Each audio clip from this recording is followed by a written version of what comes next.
Welcome to Stay Fearless, the FSP podcast with all things baseball performance. I am your co-host and co-founder of Fearless Sports Performance, Joey Hanley. And I'm your co-host and co-founder, Dr. Alex Acevedo, and welcome to another episode of the pod.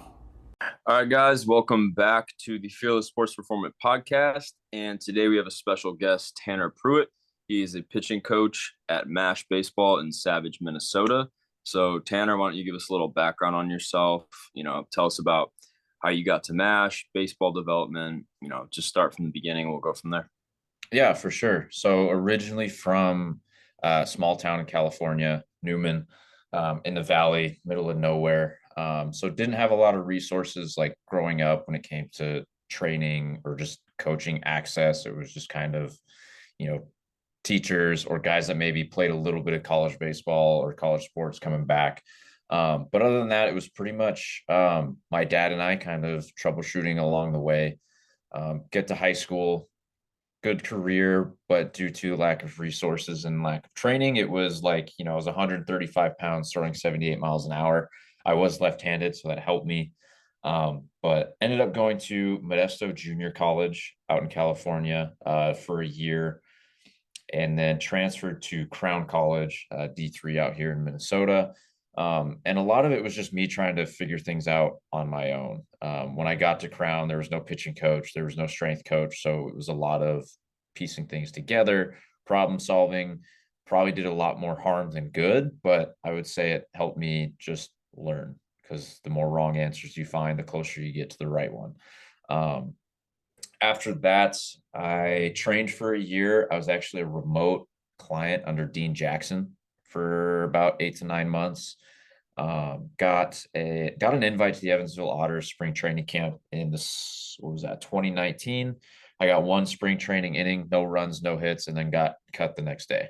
So after that, I went full time into player development. And the reason behind for going right into coaching was that I kind of wanted to be the resource that I didn't have for whoever needed it. I just feel like that there are too many kids that have a lot of talent. They just don't know how to develop it or how to be seen, or even that they need a weight room. Like me, I didn't know that it was needed for baseball. So just being able to be that mentor, be that guidance, be that resource for whoever needed it was important to me. When I got into player development, I did the facility thing, ended up as a pitching coach at St. Cloud State for a year, and just kind of bounced around after that in the private sector. And now I am at, like you said, MASH Baseball out here in Minnesota. And we're growing at a fast rate. We've got a new, I think it's like 65,000 square foot facility. We're growing fast, and they do a really good job with development. So I'm really excited to see where that takes off. Haven't been there for a full year yet, but so far so good. That's awesome. So in this player development, you've been in it for a while.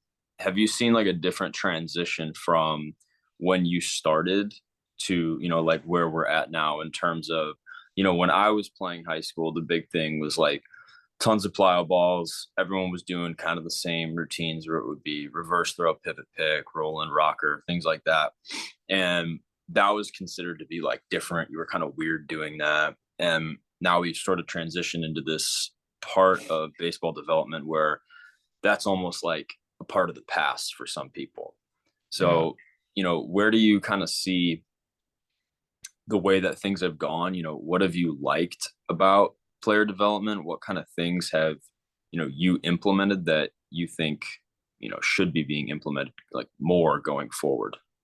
Yeah. I mean, I guess when I look back as a player in high school, like I didn't know what a plyo ball or weighted baseball was, honestly, until my junior year of college. And that would have been the 16-17 school year. Like I didn't know what any of that was. And so for me, it was just like, don't know anything about it, don't really need it. I'm already late in my career anyway.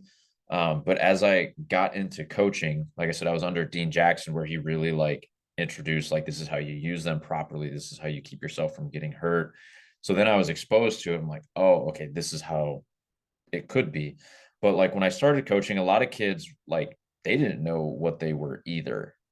Um, like Rapsodo was just hitting the scene as far Yeah. as like pitch data goes. So I would say like it's grown a lot, but I think it went overboard on plyos, data, Yeah. and metrics. Not that those things can't help, but I think we just did too much of it too fast. And then everybody had to do it. Everybody was getting Rapsodo. Everybody was getting plyo balls running the same routines. Everybody was doing pull downs and velo days once or twice a week. Some Yeah. people were ripping plyos 5 days a week because they didn't know that like, hey, you actually need a recovery day every once Mhm. in a while. So I think it was just everybody just jumped in and said, oh, this is what's on social media. We're going to do this. And I think it ended up doing a lot more damage than anything. Um, and I just think like if a kid doesn't want to throw plyos, he doesn't have to. There's so many different ways to get better. Like you Yeah. don't have to use it. It's a tool, right? Can it be good to have some overload, underload? 100%. But from what I've seen, you really only need a 10% increase or decrease to really like get a true effect. So do we need to be throwing a 2 pound plyo? Probably not. Some guys like it. Sure, go for it. But just know that that's not going to make or break anything for you. Um, I just think that plyos ended up being overhyped, like I said. But then if we look at the data side, I think we've also have just relied too much on it. Like Yeah. the eye test back in the day showed a lot. The data can confirm it, but also if we're just relying on data and trying to fit perfect data points, it's no different than trying to fit quote unquote perfect mechanics on a guy that maybe can't move that way. And so, like, an example is there was a pro guy that trained at MASH over the winter, and he has a straight over the top slot, like extremely high. He's a lefty, runs it up to mid 90s, but his changeup on a TrackMan was pretty dead zone. Like it was considered flat. But every hitter he faced was like, I can't hit that thing. That thing is dropping off the table so hard. All these affiliated organizations were like, you got to fix that changeup. And he's like, what's wrong with it? He goes, oh, it's too flat. It's, on the Yeah. TrackMan plot, it doesn't look good. And he's like, but nobody's hit it. Yeah. And teams were just like, nope, it's got to change. And every hitter is like, don't change it. Like that is your best pitch. Nobody can touch it. Yeah. So I think we just see too much of that as well, like trying to fit perfect molds when you don't need to. Mhm. I worked, for the last 3 years, and I recently just left. I was working at a high school, and I worked under the head coach, who was a 17-year vet in the MLB, and his whole thing, was very on the other end of the spectrum, like eyes only. If the pitch works, the pitch works. And obviously, if you play 17 years in the big leagues, like a thing or two. You're no dummy to that. So there's a lot of validity to that, and I think that like it's like you said, it's useful information to be able to confirm that a pitch is good. Like we've used it in the past for guys who are like, I get 0-2, 1-2, can't punch a guy out. It's like, all right, let's see why. Maybe your fastball just doesn't do what you think it does. But it is definitely one of those things where it's like, if that thing looks like it spins like crap, but no one's touching it, it's like, what's the point? Like Yeah. yeah, like you want the hitter to swing. You want him to set up middle, because that was one thing also in high school that I would tell guys is I would take mound visits and I'd be like, hey, look, I know you're not trying to throw balls, but you're also not trying to throw a strike. You're trying to dance around way too much. And I think that the analytical side has brought us to that too. Get something that comes back over the corner, trying to nibble up and down in the zone too much. Um, that's a that's a crazy thing too. And it's like you said, like folding everybody into like one box or several boxes of like, perfect mechanics. Like, can you kind of expand on that and talk a little bit more about the way you would approach, trying to work with somebody and their movement patterns on the mound, or even just regular throwing, versus like we got to get our arm up this way, that way, kind of going off your approach and what you're doing at MASH right now. Yeah. So like when I'm working with a guy, like my first question is always, what are you trying to do? And that gives me a lot of insight of what their intentions are, literally what they're trying to do. And if their intentions aren't matching up with the task at hand, then maybe we need a mind shift. And sometimes like just simply saying like, hey, forget about your arm. Just try to throw this thing through the glove. Set up middle, try and throw it through the glove. And more often than not, like, is there a major change? Maybe not, but you're switching their intentions to like the task at hand. And if you go through that and then you can't, like, okay, there's something literally in the way, let's break out the camera and let's try and figure out like, hey, what do you see? What do you feel? What's going on? And if they usually athletes have a good idea of like, hey, this just doesn't feel right.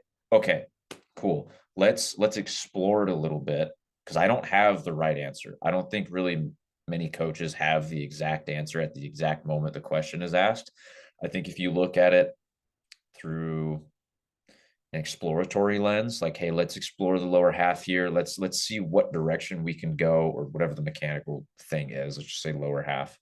Um, like, let's try some different types of throws. Let's try going from flat ground to a slope, maybe like, still a slope, but flatter, or maybe try something steeper. Like, let's see if we can feel something where it's like, oh, that was better. I got the result I was looking for. And so then we're also looking at it through functionality. What's going to get the task done? It's like, okay, let's figure out why you can't do that. Is it a physiological thing? Is it a strength thing? Like, what is the constraint at play that's keeping you from doing it? And then we attack it from that point. I think trying to force mechanics is the wrong way to go about it in every way possible. And I think a big example of that was the vertical shin craze. I think of, like, was that 2019, 2020? Yeah, I think it was probably somewhere within that. I would say probably 2019 when it was like Yeah. vertical shin. Yeah, everybody's like, you need to have a vertical shin so you can get a good load. And it's like, well, what if somebody doesn't have the ability to do that? Like, what if they just don't? What if they're an IR driven guy in their lower half and they Mm-hmm. can't get that vertical shin, yet you're trying to force that? Yeah, Shout out to Rob Blanc for teaching me all of that about the lower half. yeah, Um, but like, if you're trying to force something that they literally can't do, you're just wasting your time. And more often than not, if an athlete can't do something and a coach is trying to force it, then they mm-hmm. just end up blaming the athlete anyway. Like, oh, you're not trying hard enough. You're not taking it seriously. Like, oh, maybe you weren't meant to pitch. And there are guys that, yeah, maybe they weren't meant to pitch. But at the same time, like, the coaches are then offloading all the blame to the athlete. It's like, oh, it's your fault. You're broken. Like, Yeah. not my problem. I think that there's also a big thing that like pitchers kill for a good amount of femoral internal rotation, and then trying to force a different way to get there is harmful for them too, because it's like if you don't have internal rotation, you got to find it, or you're not gonna Yeah. you're not gonna get the result you want. Right. So You have to learn how to compensate, and you yeah. can't learn how to compensate if you're being forced to do something. Mm-hmm. That's a really interesting way of going about, like, trying to force guys into these boxes, because I think for a long time, and I would say it probably started in like maybe even 2011, 2010. um there was the whole like connection ball phenomenon that went on, trying to get guys into a certain upper half, like fit, like the elbow needs to be at shoulder level or below, the arm needs to be at 90 degrees or slightly inside the glove side, like it was all these like playing algebra with guys on the mound almost. Mm-hmm. And now it's like it's shifted all the way to the lower half. Like it seems like nobody even cares about the upper half that much Mm-hmm. anymore. But that's just kind of like a mechanical thing. And I mean, it makes sense. We spend a lot of time on that. And I think for the majority of guys, like especially if you're working with a high school population, those guys just need to eat and lift. Like, Yeah, yeah. I mean, at some of my jobs where most of my clientele were high school and even middle school kids, and they're like, "Oh, what, do you have any tips for increasing velocity?" And it's like, eat. Go sign up for the weight room, and you need to be in there at least twice a week. And they're like, "Well, what about pitching?" I said, "Do that first, because if you don't have the strength to throw hard, you're not going to throw hard no matter what we do in here." So like go in there, build your capacity so then your body can handle it. Because your body can't handle it, and all of a sudden you have a huge velocity jump, then you end up hurt Yeah. because you don't have the engine for it. So yeah, it brings up another random topic, but I'm curious to get your thoughts. But how many like potential professional pitchers do you think coaches have ruined because they got rid of the uniqueness of an athlete to fit their mold? I think it happens a lot because, like, if you look at MLB pitchers, they're all unique in their own way. Yeah. And then you get these youth kids, and it's like, we're going to get rid of your funky arm slot because I don't like it, even though you're getting outs. And then, like, coaches change that. Man, I think, I've worked for other people a handful of times, and now like I just realized I was a bad employee. I'm just bad at working for other people, so which is why I'm in the private sector running my own thing. But I think that it kind of showed me a lot of that because a lot of that was happening to me when I was being coached. I had I had a very long arm action, uh, and I was trying to be forced almost like the pocket path being like super far inside here. Yuck. But my natural was like swinging like very far back. So I had a lot of confusion there. But I don't even know what percentage we could put on there because I think the way like I don't even know if it starts with like trying to change mechanics as much as it starts with like chasing velocity. And I'm beating a dead horse so much on this one because, I'll kind of bounce the question back to you after this, but like, I think that a lot of potential big leaguers have been ruined because the emphasis went from building a better body, building a better machine, having a high tolerance for volume, then increasing your high tolerance for intensity and stress. And it's like 12-year-olds are being preached the harder you throw, the more you're going to get seen. It's like when you're 12, nobody gives a shit about who you are. They don't care. And pitchability is one of the hardest things to teach, in my opinion. It's hard to teach off speed. Wipe out off speed because I've got an athlete who he's going to Texas. He was in the draft. He got rated second best curveball at the combine. That is hard to teach. Yeah. That is really hard to teach. And then you get kids who have like a 3-pitch mix, but they're told you got to throw harder. You got to throw harder. And it changes their movement patterns without the coach even telling them to like change the way they throw. Then that screws them up and they might be trying to catch up on their mechanics for months to even years because the patterns have completely changed. And they might even have an injury setback where they can't work on their mechanics for a long period of time. It could be something as low as like tendonitis, and it could be all the way to like, full blown Tommy John surgery. But I think that's kind of where it is. I don't think I could put, a specific number on it, but I think it's a very high percentile.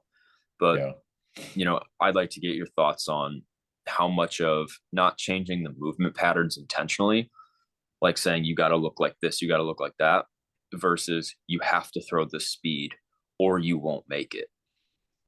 Yeah, I think it's ruined a lot of guys too. Simply because like you said, it's taking it away from, hey, building that engine to be able to do it, to then trying to force something that you just don't have.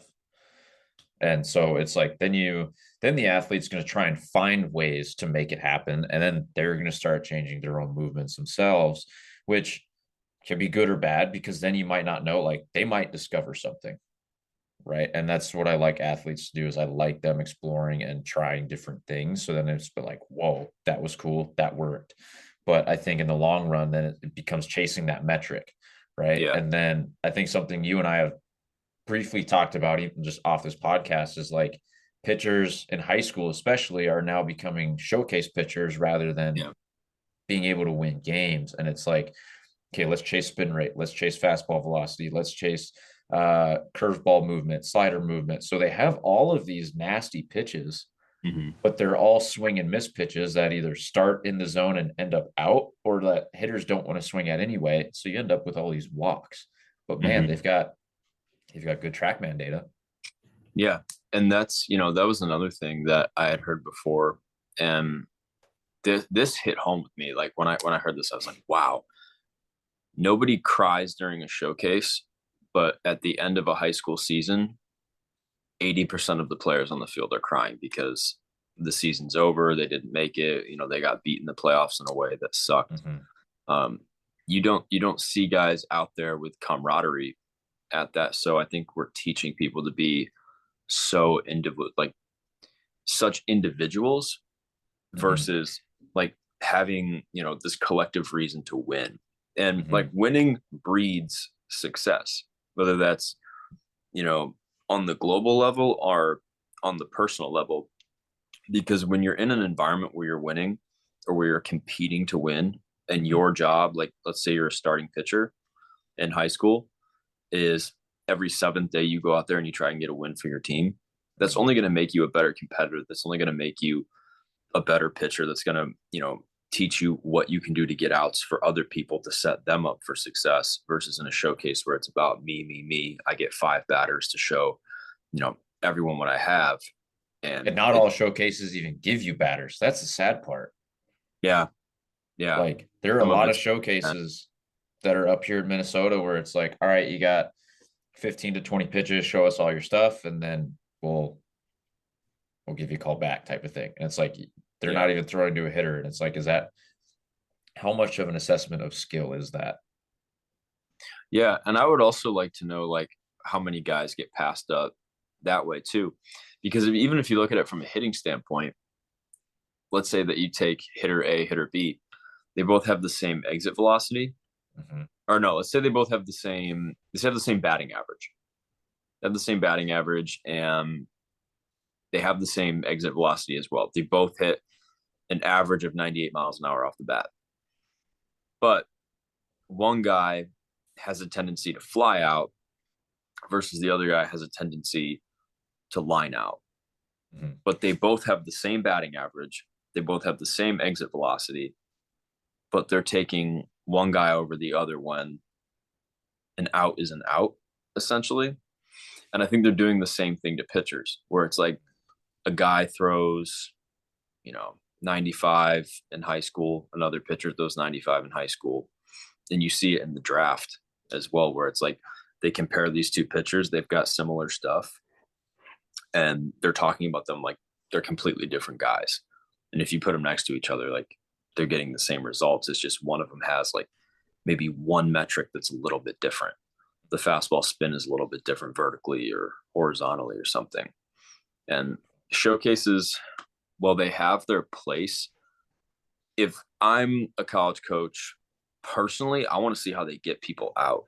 I want to Yep. see how like what are like how do you produce a result versus let me take this data, let's see what I can do with it, and then let's go through a really long process of trying to make this data get outs. Yep. Like if you can't, yeah, like if you can, like everyone's played with that guy who's got disgusting stuff but can't get an out. Yeah. And a lot of times it's walks. A lot Yep. of times it's walks. And they're like, how is 95 getting hit? Well, because it's dick middle and they know it's coming because it's 3-1. It's 2-0 Yeah. every time. Yep. Yeah. Yeah. It's like guys, they want to throw all their nasty stuff early and then they end up way behind. And it's like, well, I have to serve something here. And it's like, like there's a guy that I know that calls it like you need a pitch that's swing atable is what he calls it. Like you need a pitch that's going to get a swing. Yeah. That doesn't Mm-hmm. mean you have to throw a bad pitch, but you need to throw something that actually looks enticing. Like if you've got, for example, a nasty sinker and sweeper and a changeup, and they all have tons of movement, like nobody wants to swing at that. Yeah. Like, I think something that's going on, at least on pitching Twitter or X, whatever you want to call it, is like having that bridge pitch. So like having a cutter or something that like doesn't move as much. And I think that's a good start, but it's also like, what else can you throw that looks good enough to swing at to then set up your nasty stuff?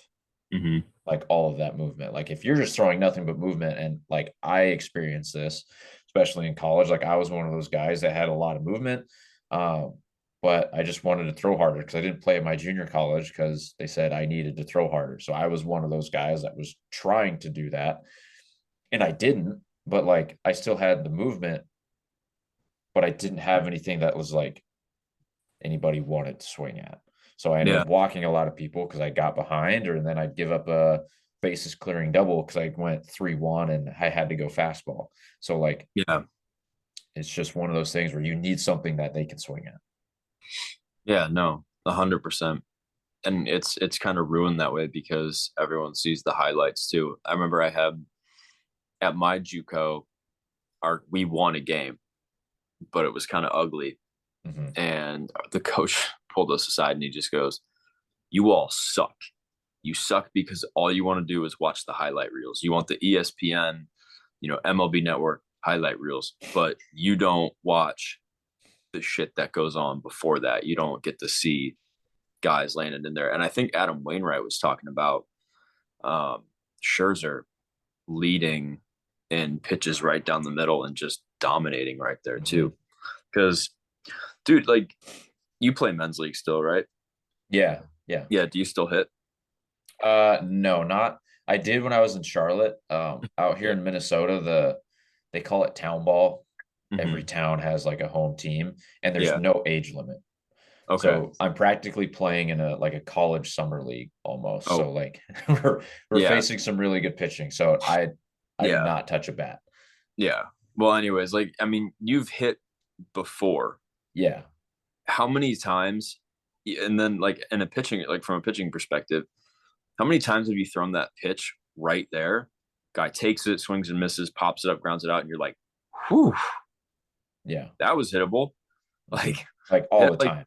yeah, because there are 8 other guys back there who can grab the ball, their position in a way that we've found is, the most optimal way to get outs. It's like, why dance Yeah. around the zone? That kind of goes back to like, you know, I know you're not trying to walk people, but you're definitely not trying to throw strikes here, Yeah. you know, and, but Yeah, and I've experienced a little bit that year as well, like pitching, where it's like I'm trying to set up certain pitches, like I'm worried about the sequence, and like the first couple outings, it was like just missing lots of walks, things like that. And I was like, all right, I'm just gonna keep throwing everything just down the middle. And I actually strikeout count went up, less hits, less runs being scored, yeah, less walks, less hit by pitch. Like it's like, okay, yeah, let's just start down the middle and then we can expand if we need to. But it was just like, okay, like this is easier just throwing it down the middle for the first couple. So, yeah. No, and I also think if you try and throw it down the middle, you're probably going to hit a corner, you know? oh, yeah, most of the Yeah, time, especially with guys learning how to get a ton of movement, it's like, why would you try to start it anywhere else but the middle? It's not going to go there. yeah, yeah. And if it does, it's like, whoop de doo, guy might be taking it, you Yeah, know? like nobody's expecting it down the middle because like the hitter knows I'm not trying to place it perfectly for him. So Mm. I mean, I think Pitching Ninja has posted like, here's all the fastballs above 95 down the middle that haven't been swung at. And it's like just Yeah, so many of them. yeah. Yeah, and it's also just because like, and I think the videos that like Bauer's putting out right now are really cool, where he's talking about like all the tunneling and stuff, and obviously he's probably one of the most advanced pitchers in all of baseball, where he can talk to himself and YouTube about Yeah. like tunneling and everything. But it's like he talks about setting up right down the middle and everything too. But I kind of want to shift almost because I think this does play a little bit into an aspect of East Coast, West Coast baseball. And I know you wanted to touch on that a little bit. Now, Yeah. you grew up on the West Coast. Yep. I grew up in the Midwest. I grew up in Chicago. So I had an extended off season. Being out here in California, I've seen these guys get no break. Yep. It's summer ball, fall ball, winter ball, spring ball, repeat. Yep. Some guys get a little bit of a time off, and then some guys are forced to because they have either an overuse or an underuse injury. Like I would say when guys get into February, March, if they're injured, they weren't prepared. That's an underuse injury.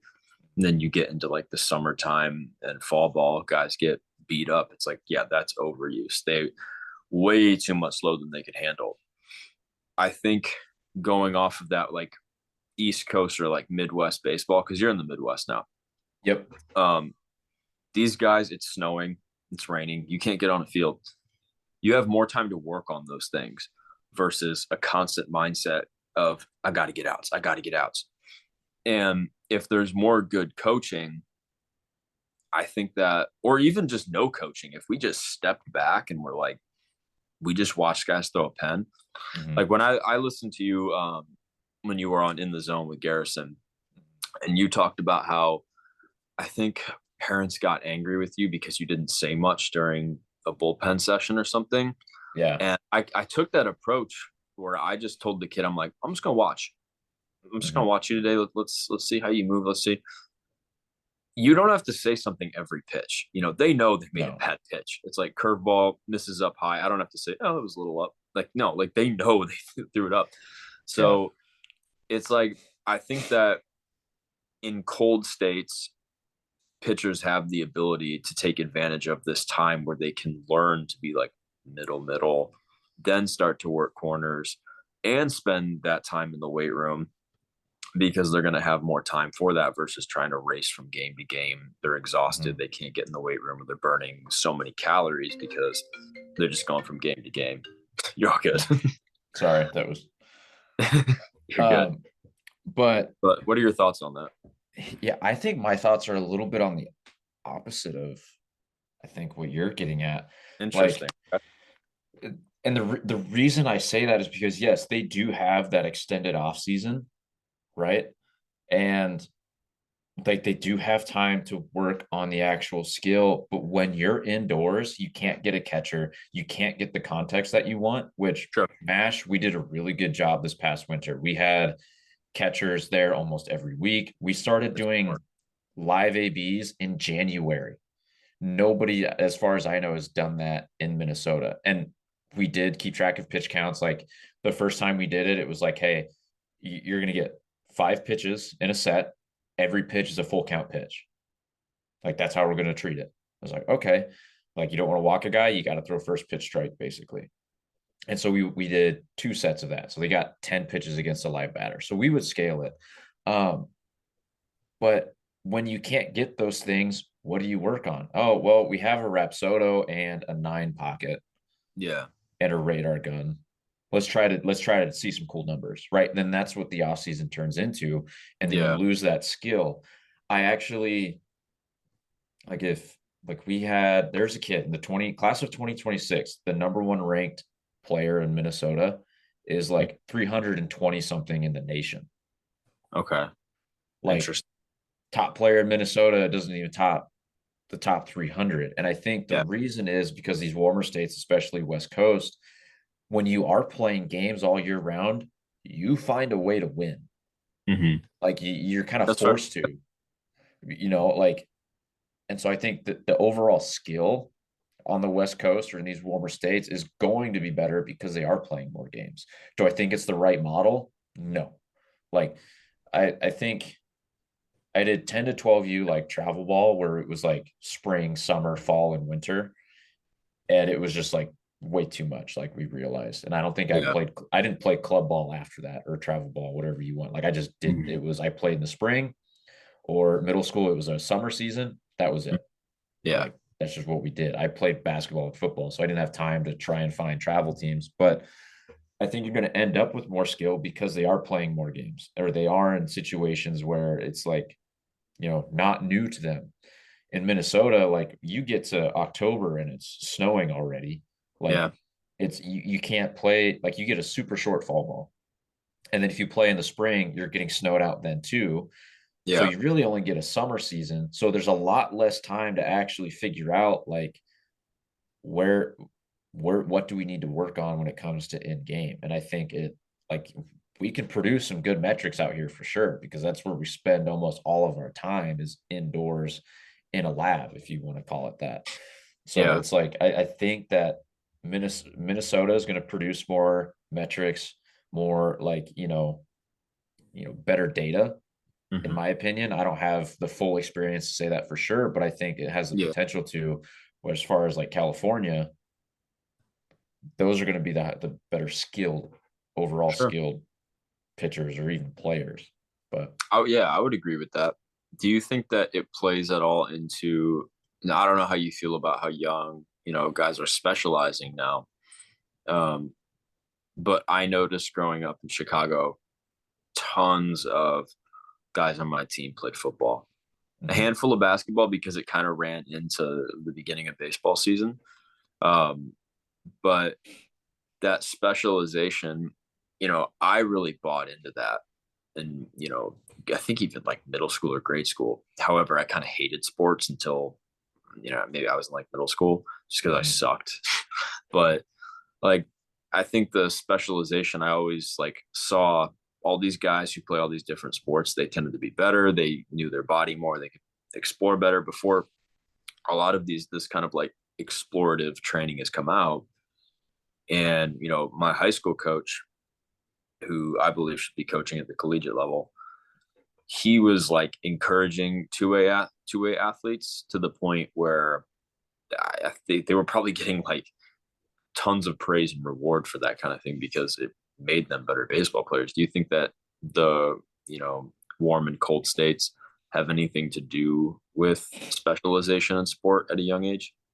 I think it makes the warmer states make it easier to specialize in baseball because you have the ability to do it year round.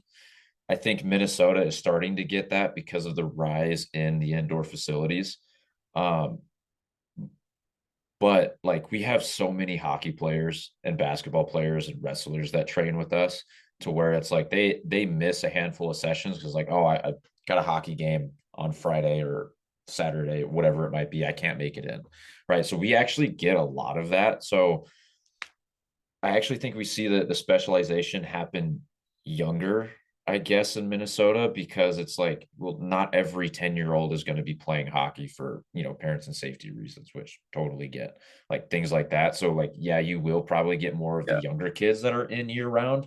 Um, but there are just a ton of kids that are playing hockey, playing basketball, they're wrestling, like they're doing all these other things because in the winter out here, like you have to find something to do. Mm-hmm. So Yeah, I, no, I agree with that.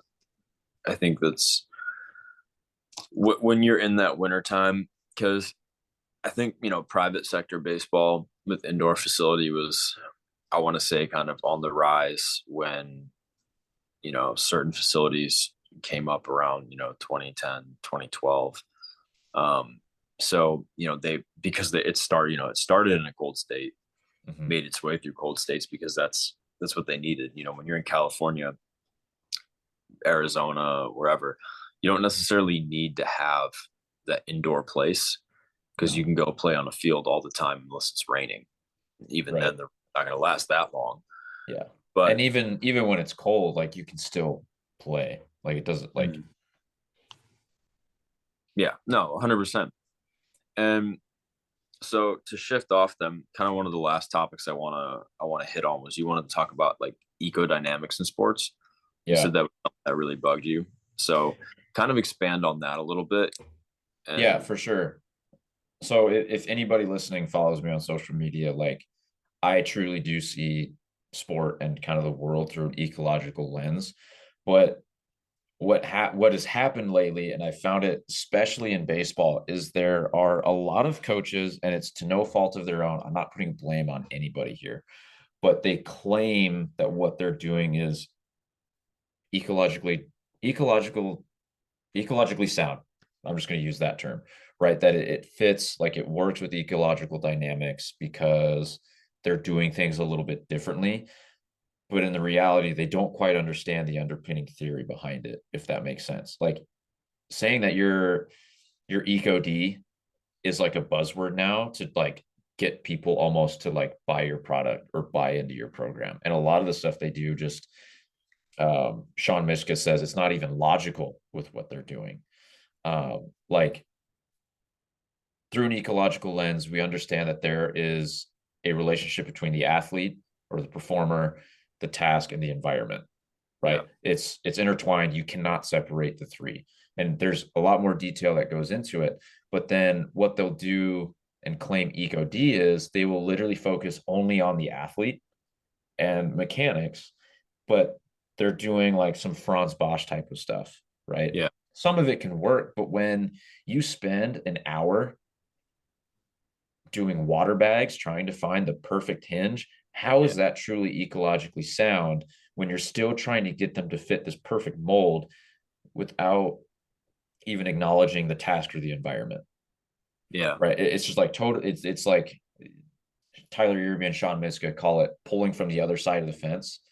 Like you have like perfect mechanic side, and then you have a truly ecological side, and then you have on this perfect mechanic side, like, oh, I'm going to pull this term, take it over, and say, oh, now it's ecologically dynamic. Like it fits. When in reality, like you're no different than a lesson guru saying, oh, you need to have your arm at 90 degrees and your elbow needs to be perfectly even with your shoulder.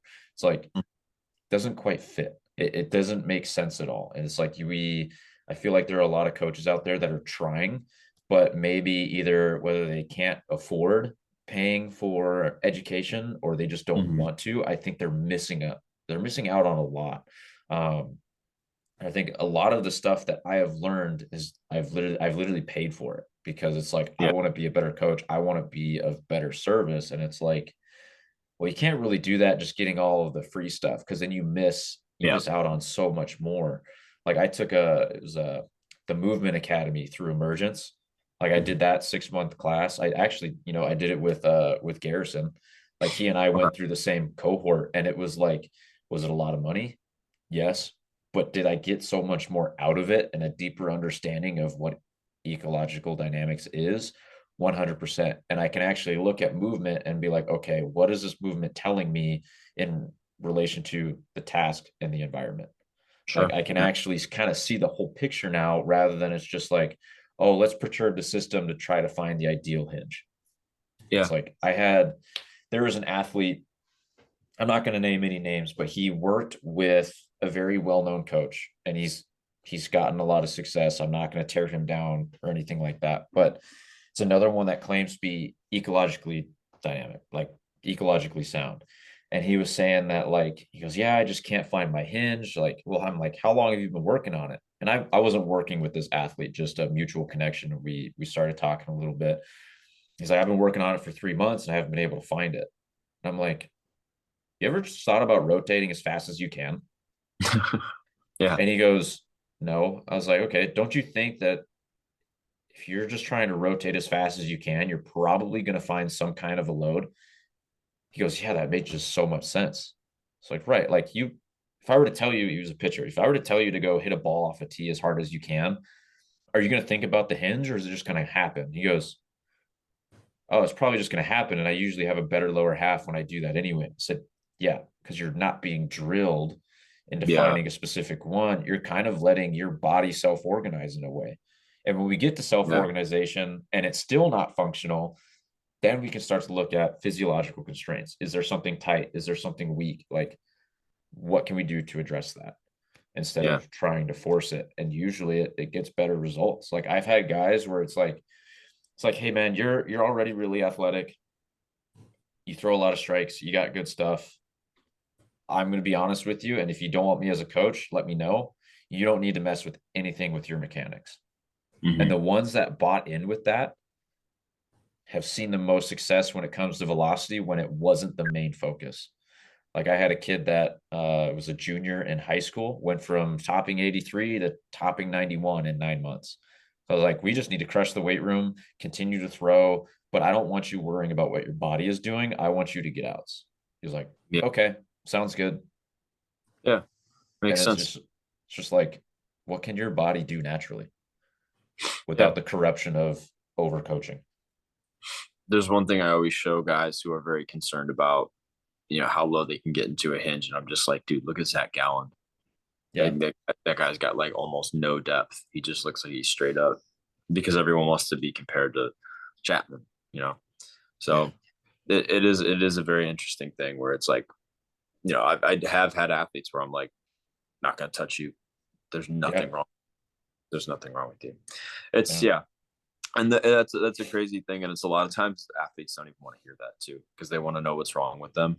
Yeah. And they don't think it's gonna come from weight room getting bigger because they feel like they're not going to see results as quick. Because you got to be Yeah. upfront, like, hey, look, putting on weight takes time.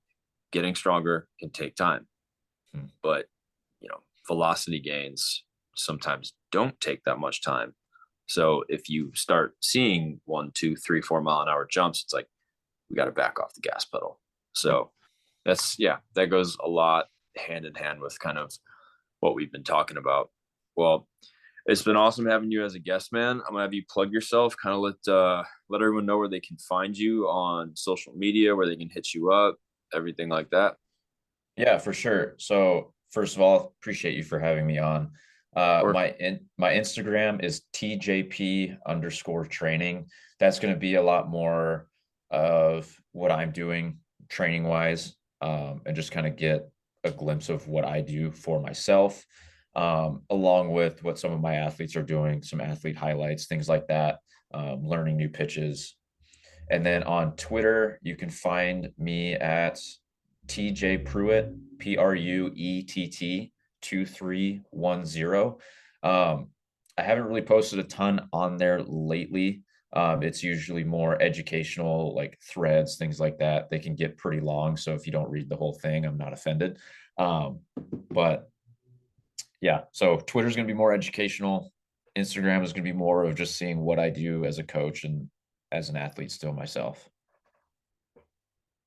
Awesome. Well, we'll look forward to having you on again, having a part 2 and having a deeper dive into some of the stuff that we've talked about today.